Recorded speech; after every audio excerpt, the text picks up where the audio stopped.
বিসমিল্লাহিররহমানিররহিম। আসসালামু আলাইকুম। রুবেল স্টাডির পক্ষ থেকে আবারও সকলকে স্বাগতম। আমি আজকে সফলতা সম্পর্কে স্টুডেন্ট ভাইদের সাথে আলোচনা করব।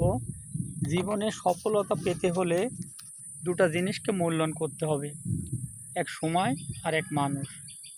কোনো মানুষকে খাটো করে দেখার অবকাশ নেই, পক্ষান্তরে কোনো মতে কোনো সময় অপচয় করা উচিত নয়, কারণ দীর্ঘসূত্র তাই সময়কে হরণ করে। তাই জীবনে বড় হতে হলে সর্বাঙ্গীন সময়ের মূল্য দিতে হবে।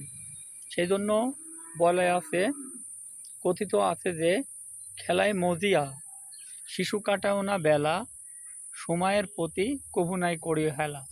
যেই সময়টা অতীতের গহরে একবার চলে যায়, সেই সময়টা কোটি টাকা দিয়েও ফিরে আসে না। তাই সময়কে মূল্যায়ন করতে শেখো, অবশ্যই কাজে লাগবে। তাহলে ধন্যবাদ সকলকে। ভিডিওটা ভালো লাগলে একটা লাইক, একটি কমেন্ট এবং একটি শেয়ার করবেন এবং সাবস্ক্রাইব করে পাশে থাকবেন। আসসালামু আলাইকুম।